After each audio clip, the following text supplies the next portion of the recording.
Stay tuned because we're diving into all the details of these wolves in sheep's clothing, exposing the secrets that should have stayed hidden. You won't want to miss this one. False prophets shout from wooden staves, deceitful tongues and wicked hands. A beautiful sun-soaked afternoon in a quaint French village. A couple stands at the altar exchanging vows after 17 years together. The priest, Father Gerson Paris, a trusted man of faith, guiding them through one of the most important moments of their lives. The church bells ring, the congregation applauds, and it's a perfect day, or so it seemed. But beneath the surface, something dark was brewing. Fast forward just 3 months. The husband, still basking in the joy of finally being married in the eyes of the church, discovers something that would shake his entire world. His wife, the woman he spent 17 years with, the mother of his 2 children, had been having an affair, and not just with anyone. She was involved with Father Gerson, the very priest who blessed their union. This is where the story takes a wild turn. The same man who solemnized their vows was secretly breaking them. Father Gerson, who stood before God and the congregation as a symbol of trust, had been leading a double life. While blessing the couple, he was carrying on an affair with the bride herself. Let that sink in. The very priest who crowned their marriage became the reason for its unraveling. The husband, crushed and bewildered, spoke to the media in disbelief. I am a very religious person. I even have a tattoo of the Virgin Mary on my left forearm. We lived together for 17 years, raised 2 children, and got married in church 3 months ago. I never could have imagined this. Imagine finding out that the person you trusted most, the one guiding your faith, was the one betraying you. And when this scandal broke, the fallout was massive. Monsignor Touvet, co-bishop of Fréjus-Toulon, didn't hesitate. In a public letter to parishioners, he wrote, Father Gerson lived in flagrant opposition to his commitments, especially that of celibacy. He had no choice but to accept Father Gerson's resignation. This wasn't just a lapse in judgment. This was a complete betrayal of the vows a priest makes to his faith and to his community. Father Gerson has since been removed from his duties, but the real decision lies far from Brignoli's. His future in the church is now in the hands of the Vatican. Only Rome can decide if he'll ever wear those sacred robes again. The church preaches forgiveness, but when the betrayal runs this deep, can forgiveness be enough, or has he crossed a line that even mercy can't erase? So now, all eyes are on the Vatican. Will Father Gerson be forgiven, or will his priesthood be stripped away forever? Can the church heal from a scandal like this, or has the damage already been done? The people are left with more questions than answers, and the entire community is holding its breath as they wait for Rome's decision.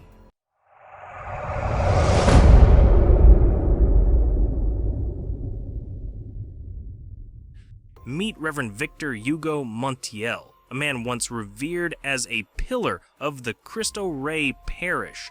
For years, Reverend Montiel was more than just a priest. He was the heart of the community, and people looked up to him. His sermons were the lifeblood of the community. His door was always open to those in need.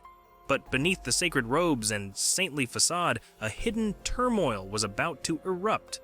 Let's rewind to 2023. Everything seemed calm on the surface, but whispers about Reverend Montiel's personal life started making the rounds. Then, boom, out of nowhere, the bomb dropped. Intimate selfies popped up, showing the priest in a pretty compromising situation, hugging and kissing a woman in a bathrobe at a local motel. Yeah, you heard that right. It went from rumors to full-on scandal real quick. These scandalous photos, locked away for months, finally broke free, sending shockwaves through the diocese and the entire Ciudad del Este community. The man who preached about morality and virtue was now at the center of a raging storm. The fallout was immediate and intense. The Diocese of Ciudad del Este wasted no time. Reverend Montiel was swiftly removed from his beloved Cristo Rey parish and the historic Santa Lucia Chapel. Facing the harsh light of public scrutiny, Reverend Montiel didn't hide. He stepped forward with a poignant apology. I am sorry from the bottom of my heart for not being a good pastor and an example of life for everyone. His confession was raw and unfiltered, a man laying bare his soul, admitting his fall from grace. There are some photos and videos that are circulating about me. They are photos from the past, and I do not deny that I have fallen, and fallen badly. His apology hit the community hard, leaving people with all kinds of emotions, hurt, disappointment, but also a small hope that maybe there's a chance for forgiveness and redemption. Reverend Montiel didn't hold back either. He admitted, "I'm human. I struggle just like everyone else to reach heaven. I've got my weaknesses, my sins, and I've messed up. So I'm asking you, pray for me and for all the priests out there that we can stay true to the calling we're supposed to live up to." The community didn't stay silent. Social media lit up with reactions. One reader boldly stated, "At least a woman." I get what he's trying to say. Over the years, we've seen scandals in the church that are much darker, ones that make your stomach turn. You know the stories. Many priests have committed unimaginable abuses, especially against the same gender, and that's something that's hard to even talk about. So yeah, at least it's a woman, but hold up. Just because the gender dynamic here is different doesn't make this okay. The fact that it was a woman doesn't soften the betrayal, doesn't make it less wrong. The man took a vow, one meant to reflect a higher calling, and broke it, period. Another chimed in saying, "The question is the father the only one who is the sinner? That's why his face is only visible. And the woman, excuse me, but for me, her face should be shown. They both screwed up." I get it, you're saying both parties were involved. So why does the woman get to hide behind a blurred face? Why should the priest be the only one fully exposed to the world? But let's stop for a second and think about what this really means. First of all, the power dynamics here are huge. This is not just some random guy, it's a man of the cloth, a leader, a figure who holds the spiritual trust of an entire community. His position alone makes his actions more impactful. People trusted him, looked up to him as their guide, their shepherd. So yeah, his face being out there is necessary because his fall from grace is something the public needs to see. Now, does that mean the woman's off the hook? Absolutely not. But public shaming isn't the answer. Do we need to see her face to hold her accountable? No. She's not the one who swore an oath before God to live a life of celibacy, integrity, and leadership. We can't compare her to someone who was supposed to live by a higher standard. Does that excuse her behavior? Nope. But the focus is rightly on the person who broke a vow and shattered the trust of his entire parish. And then a concerned follower pondered, is she carrying his child? Such scandal. May Christ forgive them and restore him, cleansed to the purity of his vocation. The truth is, we don't know. There's no confirmation of anything like that. And until we have facts, we have to be careful about jumping to conclusions. Speculating about a pregnancy adds a whole new layer of drama, but at this point it's just that, speculation. And in situations like these, throwing out unconfirmed details only adds to the chaos.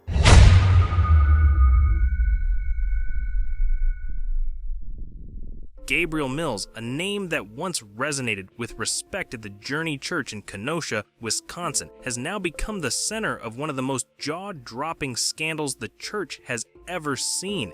At first, Mills was known as the guest experience pastor, the guy who welcomed people, made them feel part of the church community. But on September 30th, everything changed. Mills was arrested for something no one saw coming. This man, a father of 5, was caught sending himself nude photos of a female congregant from her husband's phone. Yeah, you heard that right. The night it happened was like any other church gathering. People were there with their kids, connecting, talking, living their lives. And then boom, the pastor is asked to help this poor guy download an audiobook app on his phone. The congregant, known only as CMB, stepped away for just a few minutes to check on her children. She comes back, and what does she see? Mills holding his phone suspiciously close to his chest, hiding something. Turns out, Mills had airdropped 2 sexually suggestive photos of her, photos she had shared only with her husband, onto his phone. Can you imagine that moment of horror? Seeing a private image of yourself meant only for your spouse on your pastor's phone? After she and her husband filed a complaint with the local police, the investigation was swift. The evidence was clear. Mills had violated their trust in a way no one expected, and soon after, he was arrested. But this was just the beginning. Mills pleaded not guilty to 2 counts of capturing intimate photos without permission, and his bond was set at $7,500. The church completely stunned. The community devastated. But as shocking as this was, it wasn't even the worst part of the story. Just as people were reeling from the first arrest, another bombshell dropped. On October 4th, another woman, identified as Jane Doe 1, came forward, and this revelation hit even harder. She wasn't just any congregant, she was the wife of Mills' friend. That's right, Mills had been spending time with this family, building trust with them, while secretly taking intimate photos of his friend's wife. Her husband, who considered Mills a close friend, was blindsided. On September 29th, the day before Mills was first arrested, he had even met up with him. Can you imagine? They were together, just hanging out, and Mills admitted to searching his laptop to get access to his phone and send those intimate photos to himself. This was beyond betrayal. It was calculated, cold, and utterly shocking. Just days after pleading not guilty in his first case, Mills was arrested again. Second charge? Taking intimate photos without consent, this time from someone he called a friend. His bond set at $5,000. And the worst part? Authorities are still investigating whether there are more victims. The church is reeling, the community shaken, and police are digging deeper into Mills's activities. What started as one shocking arrest has now unraveled into a series of betrayals, each worse than the last. Gabriel Mills, a man trusted by so many, had fallen further than anyone could have ever imagined. This isn't just a story of mistakes, this is outright predatory behavior. The man was supposed to be a spiritual leader, guiding others toward faith, but instead, he used his position to violate the most private parts of people's lives. And let me be clear, what he did was absolutely indefensible. On Friday night, Father Kariuki checked into the Mona Lisa Hotel with his girlfriend, a woman he had been involved with for 6 years. They enjoyed a meal together, indulging in some chicken and drinks before calling it a night, but by morning, the priest's condition took a sudden turn. He fell ill, and before anyone could make sense of what was happening, it was too late. The hotel staff, who had seen Father Kariuki visit the hotel regularly over the past 2 years, did what they could to help. His girlfriend alerted the hotel management when he started feeling dizzy and unwell. They quickly got him into his car and rushed him to Kinol Hospital. But sadly, by the time they arrived, he was pronounced unresponsive. Afterward, the woman, accompanied by hotel workers, headed straight to the local police post to report what had happened. Authorities arrived at the scene to find the priest's body in the back of the car, half covered with a blanket.